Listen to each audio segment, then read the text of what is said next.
Chapitre 6. Un fantôme indiscret. Partie 2. Le dernier jour de l'année scolaire, Mimi observa les élèves marcher vers Préolard avec plus de ressentiment que jamais. Absorbée par sa colère, elle n'entendit pas les pas qui s'approchaient dans le couloir et sursauta quand la porte des toilettes s'ouvrit à la volée. Elle voulut ordonner à son visiteur importun de partir immédiatement, mais ses mots s'évanouirent au moment où elle le reconnut. Car c'était Régulus qui venait d'entrer. Régulus poussa la porte des toilettes sans vraiment réaliser où il se cachait, sans penser une seule seconde que Mimi pourrait se trouver là.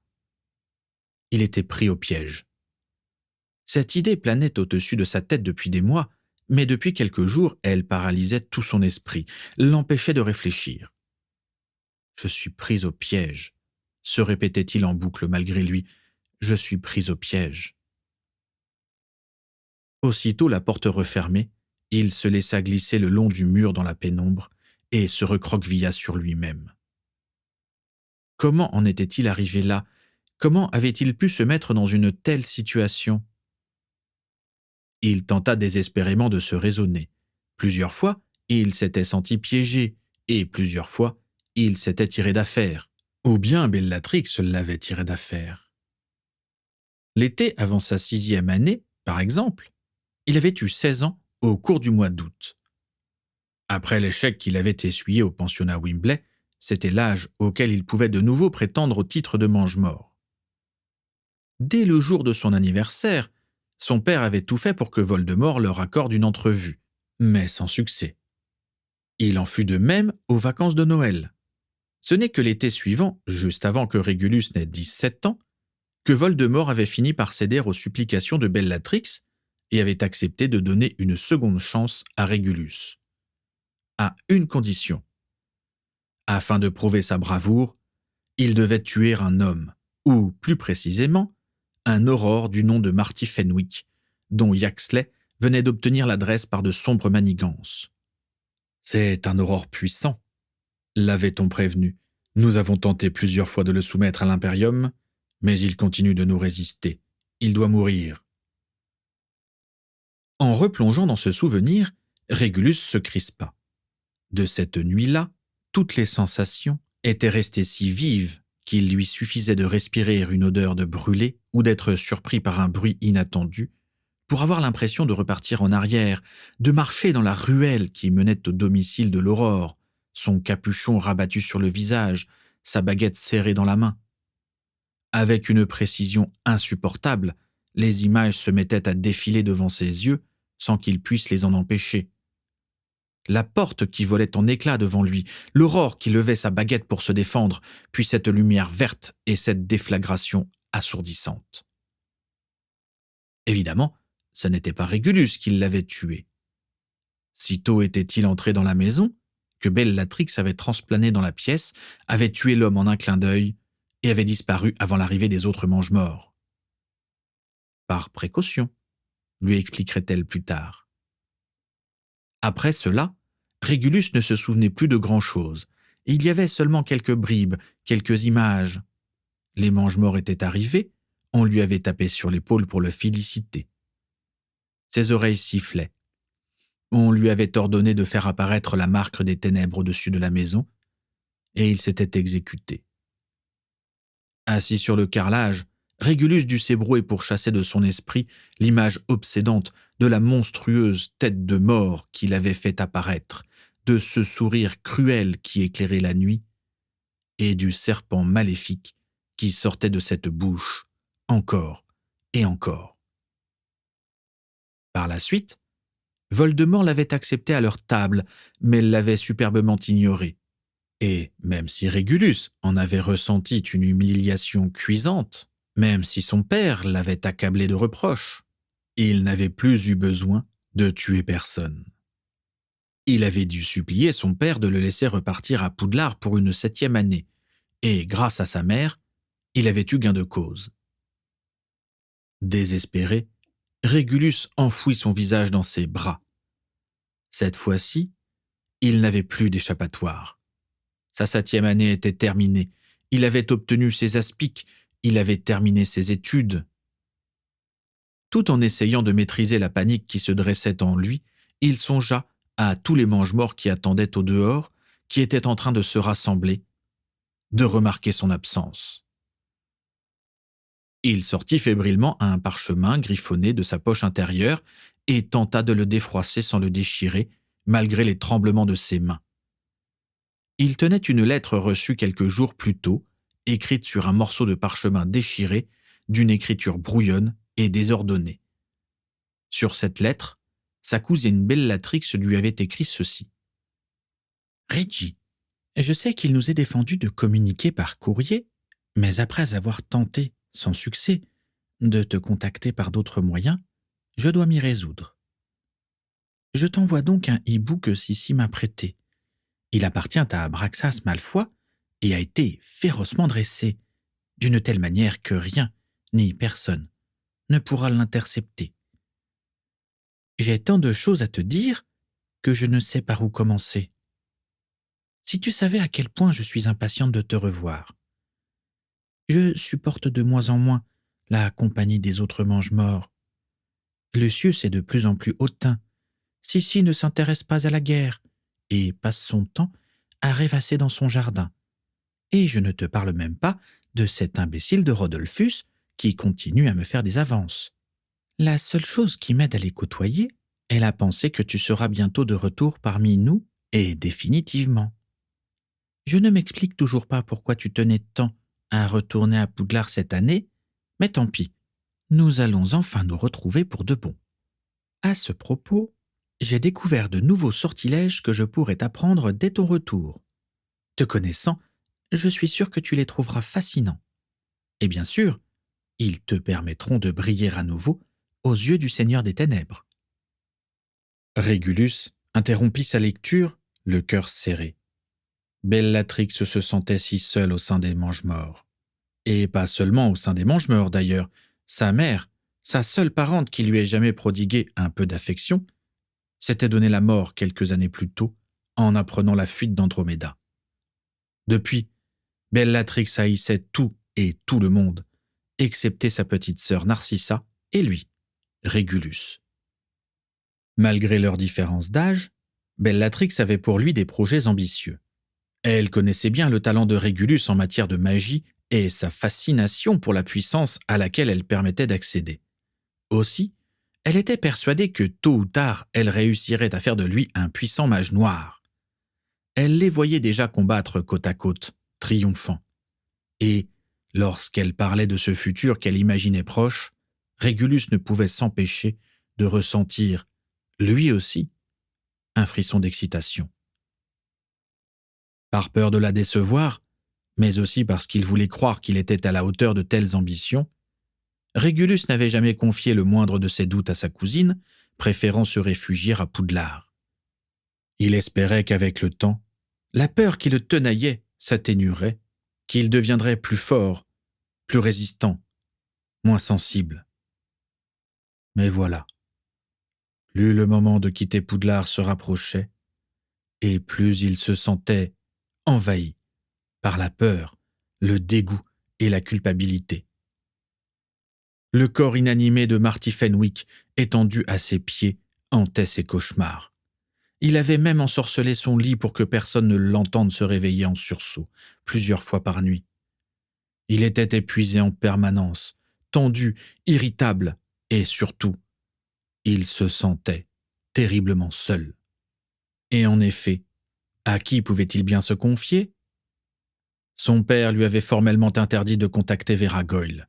Il avait déçu Severus Rogue et Mimi Géniard, les deux seules personnes de Poudlard qui l'appréciaient réellement pour ce qu'il était. Les autres élèves de Serpentard, qui lui avaient proposé son amitié, l'avaient fait par pur opportunisme. Les seules personnes pour lesquelles Régulus avait encore de la valeur ne comprendraient jamais son hésitation. Ils attendaient de lui qu'il devienne un mange-mort puissant, qu'il redonne à la famille Black sa gloire d'autrefois. Et d'ailleurs, n'était-ce pas ce que lui aussi souhaitait ? Le pouvoir, la puissance magique l'avaient toujours fasciné. Depuis tout petit, il rêvait de devenir l'un de ces mages noirs invincibles et charismatiques que les livres de son père décrivaient avec tant d'emphase. Alors, pourquoi ressentait-il autant de réticence en son fort intérieur? Il avait la chance inespérée de servir le plus grand mage noir de tous les temps, celui que tous ses ancêtres attendaient depuis des siècles. Et au lieu de redorer le blason familial, au moment où celui-ci en avait le plus besoin, il le faisait tomber en disgrâce par manque de courage? C'était une honte, véritablement. S'il osait s'en ouvrir à ses parents, il perdrait sans doute le peu d'estime qu'ils avaient pour leur fils, et Régulus ne pourrait que leur donner raison. Il tenta à nouveau de se calmer, de penser à une perspective agréable. Ces temps-ci, la seule chose lui permettant d'oublier ses tourments était de se plonger dans les livres que lui prodiguait le professeur Slughorn. Ces livres le distrayaient, ne le jugeaient pas, n'attendaient rien de lui. Il aurait tout donné pour rester éternellement dans l'ambiance calfeutrée de la bibliothèque, avec toutes ses connaissances à portée de main, sans que rien ni personne ne vienne le déranger. Mais hélas, c'était évidemment impossible. La suite de la lettre de Bellatrix le prouvait bien. « Rassure-toi, même si quelques mange-morts se doutent encore que c'est moi qui ai tué Fenwick à ta place, je pense avoir réussi à convaincre la plupart d'entre eux de ta bonne foi. Tu m'en veux peut-être encore d'avoir agi ainsi, mais je sentais que tu n'étais pas encore prêt. Cela viendra, j'en suis sûr. Tu comprends que je ne voulais pas prendre le risque de te compromettre à nouveau aux yeux du Seigneur des Ténèbres. J'étais bien trop impatiente de te voir rejoindre les rangs. De toute manière, dans quelques jours, cela n'aura plus d'importance. J'en viens maintenant à ce qui a motivé l'écriture de cette lettre et qui ne pouvait pas attendre ton retour. Évidemment, il va de soi que tout ceci est strictement confidentiel. Tu ne dois en parler à personne à Poudlard et brûler cette lettre aussitôt que tu l'auras lue. Voilà, le 1er juillet prochain, le jour où toi et tous les autres élèves de Poudlard reviendront à Londres, de nombreux aurores auront pour mission de surveiller la gare de King's Cross et de s'assurer que les élèves regagnent leur foyer en sécurité. J'aurais aimé profiter de ce rassemblement pour en tuer quelques-uns, mais tu te doutes bien que ce lâche de Lucius a tout fait pour éviter le combat. Et malheureusement, encore une fois, c'est lui que le Seigneur des Ténèbres a choisi d'écouter. Nous profiterons donc de cet attroupement à King's Cross pour attaquer un autre endroit, où la surveillance sera relâchée. Je ne préfère pas te donner tous les détails par courrier, mais il s'agit d'un endroit grouillant de moldus. Nous espérons faire plusieurs centaines de victimes. Les dégâts seront de taille, crois-moi. Si je te dis tout ça, c'est pour que tu puisses nous rejoindre à temps pour y participer. Arrange-toi pour partir de Poudlard un jour plus tôt. Tu en as le droit, maintenant que tu as 17 ans. Rejoins-moi au square Grimore. Ainsi, nous aurons 24 heures devant nous pour te préparer. Je compte sur toi. Cette attaque sera l'occasion de convaincre le Seigneur des Ténèbres de ta bravoure, une bonne fois pour toutes. Il me tarde de te voir. À très bientôt, Bella. » Régulus froissa de nouveau la lettre. Il hésita à la jeter loin de lui, mais finit par la replacer dans la poche intérieure de sa veste, de plus en plus nerveux. On y était. Le Poudlard Express était sur le point de partir. Il avait presque 24 heures de retard sur le rendez-vous donné par Bellatrix. Depuis la veille, sa cousine était sans doute en train de faire les 100 pas au square Grimore. De plus en plus déçue, de plus en plus en colère contre lui. Régulus redoutait sa réaction, bien sûr, mais la peur qu'il avait ressentie à l'idée de participer à une nouvelle attaque avait été encore plus forte. C'était donc le conflit qu'il fuyait ainsi. C'était la raison pour laquelle il était assis sur le carrelage humide des toilettes du 2e étage alors que ses camarades étaient en train de vider l'école. Il fallait qu'il se cache à tout prix. Et il fallait qu'il reste à Poudlard jusqu'au lendemain, en sécurité. Et pour cela, personne ne devait le trouver avant le départ du Poudlard Express. Pour rien au monde, il ne voulait participer à ce massacre sanguinaire qui avait peut-être déjà commencé quelque part dans le pays. Il trouverait quelque chose, une excuse, n'importe quoi. « Tu devrais te dépêcher !» grinça une voix dans la pièce. « Tu vas rater le Poudlard Express !» Régulus se leva d'un bond, le cœur battant, et remarqua la silhouette fantomatique qui était assise au-dessus de la porte des toilettes et qui devait l'observer depuis une bonne dizaine de minutes depuis son perchoir. « Mimi ?» Elle ne put s'empêcher de tressaillir en l'entendant prononcer son prénom. Malgré les cernes qu'il avait sous les yeux, Régulus restait beau. Il était très pâle et semblait affolé. « Ne fais pas de bruit, je t'en prie, » supplia Régulus. « Excuse-moi, je cherchais juste un endroit pour me reposer. »« Te reposer ? Tu crois que c'est le moment ?» Régulus remua sa baguette en direction de la porte afin que personne n'entende la voix aiguë de Mimi, puis il s'approcha des robinets disposés au centre de la pièce. « Écoute, c'est un peu compliqué. J'irai voir Slughorn tout à l'heure, mais pour le moment, il faut que je me cache. » Ironisa Mimi. « Désolée de t'avoir dérangé alors. Je ne voulais pas interrompre tes nobles pensées. »« Tu ne me déranges pas ?» dit précipitamment Régulus. Mimi poussa un petit rire aigu. « Bien sûr, je pensais que ma présence vous importunerait, monsieur Régulus Arcturus Black. Après tout, il paraît que j'ai tendance à m'imaginer des choses. » Régulus blêmit encore davantage. Il semblait avoir espéré que Mimi ait oublié l'épisode qui avait eu lieu dans le bureau de Slughorn, ou au moins qu'elle n'y fasse pas allusion. « Eh bien, tu pensais que j'aurais oublié ?»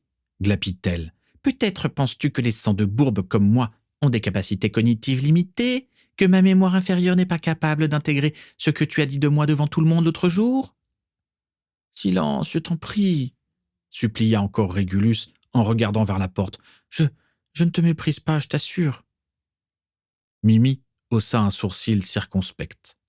« L'autre jour, ce n'était pas si clair, » fit-elle remarquer. « Ça n'a rien à voir, » assura Régulus. « Ce Lazare, il m'a rendu fou. Je voulais le faire taire, c'est tout. »« Dans ce cas, pourquoi as-tu arrêté de me rendre visite ? Tu aurais pu au moins venir me saluer de temps en temps. » Régulus eut l'air encore plus embarrassé. Il donna de vagues explications à propos de la présence de Rogue et de son rythme de travail. Mais Mimi n'y croyait plus. « Ne te fatigue pas, » dit-elle avec lassitude. « J'ai l'habitude que les élèves aient honte de me côtoyer. » Régulus baissa les yeux, mal à l'aise. « En revanche, tu n'as toujours pas répondu à leurs questions, » fit remarquer Mimi. « Alors, tu en es un ou pas ?»« Tu veux dire… » ?»« Un mange-mort, bien sûr. »« Oh, Mimi, je ne veux pas en parler. »« Tu me dois bien ça, » grinça-t-elle. « Au début, je ne voulais pas y croire, mais ton attitude commence à me faire douter. » En face d'elle, Régulus jeta un bref regard à son avant-bras gauche. Ce regard et ce silence ne trompaient pas. « Tu es des leurs, » devina Mimi, non sans ressentir un profond dépit. « Depuis quand ?»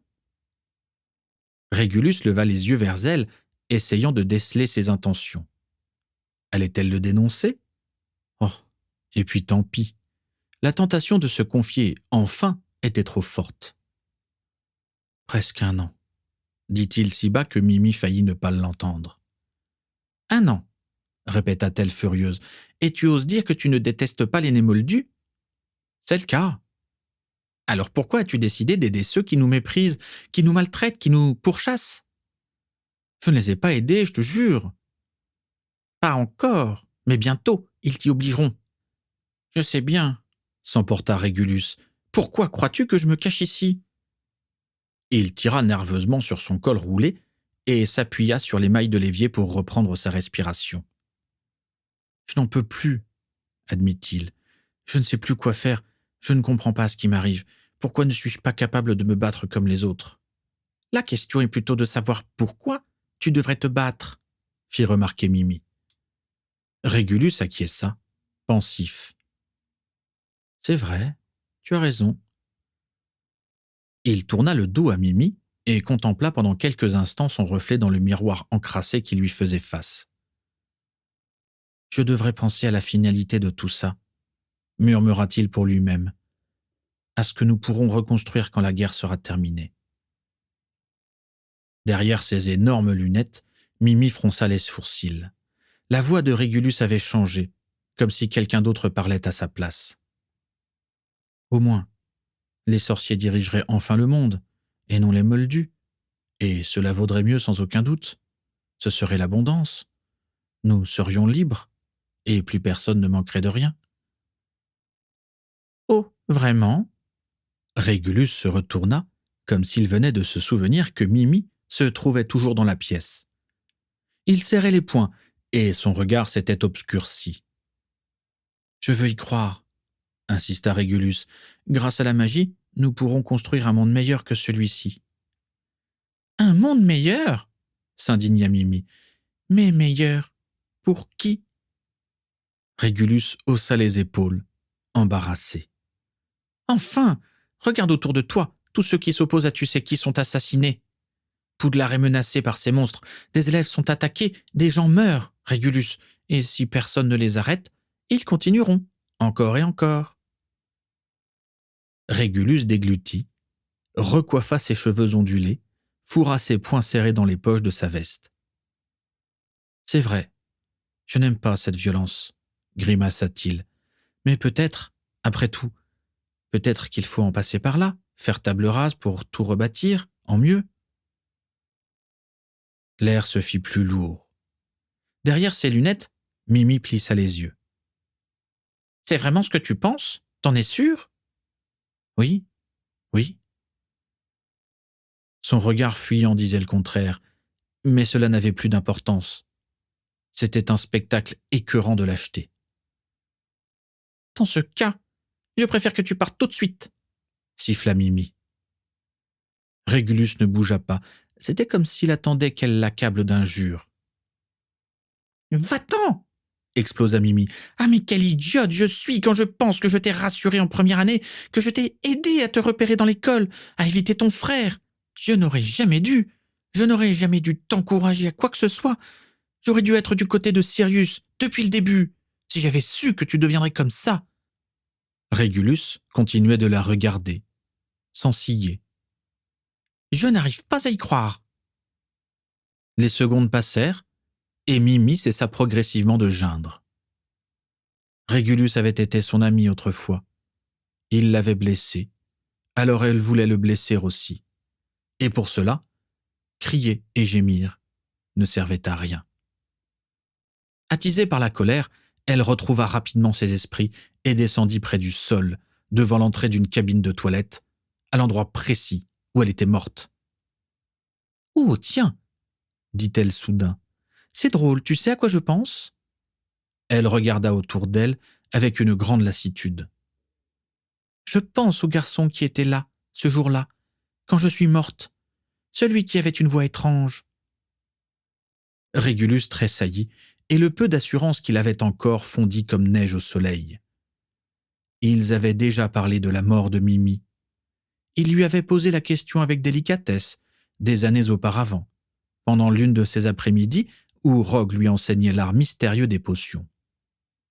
Rogue écoutait Mimi d'une oreille distraite, le nez dans ses chaudrons. Mais Régulus avait interrompu sa préparation pour lui consacrer toute son attention. Ce jour-là, il avait eu l'air véritablement attristé par son histoire. Il lui avait dit qu'il était désolé, et comme une idiote, Mimi l'avait cru sincère. « Je ne l'ai pas vu, mais sa voix venait justement de là, » dit-elle en pointant son index sur Régulus. « Je pense qu'il se tenait exactement à ta place. » Régulus eut un mouvement de recul et se heurta à l'évier qui se trouvait derrière lui. Fixé sur Mimi, son regard la suppliait de se taire. « Il ne devait pas être très différent de toi, un garçon brillant sans doute pour faire apparaître cet horrible animal aux grands yeux jaunes. Il m'avait sûrement suivi dans les toilettes, non? Il devait être à ma recherche. Après tout, j'étais une cible toute désignée. Tu crois qu'il voulait faire un monde meilleur, lui aussi? » Régulus baissa enfin les yeux vers les flaques d'eau qui inondaient le sol et les contempla pendant un long moment. « Je suis désolé, Mimi. Je n'ai pas le choix. » Mimi ne répondit pas. Il n'y avait plus rien à dire. Dans le lointain, un sifflement prolongé, indiqua que le Poudlard Express quittait la gare de Préolard. « Eh bien, adieu, bredouilla Régulus. Il s'écarta de l'évier sur lequel il était appuyé, passa à côté de Mimi, en prenant bien soin de ne pas la regarder, et sortit des toilettes en fermant la porte derrière lui. Le bruit de ses pas résonna longtemps dans le couloir, et bien plus longtemps encore dans les oreilles de Mimi Géniarde.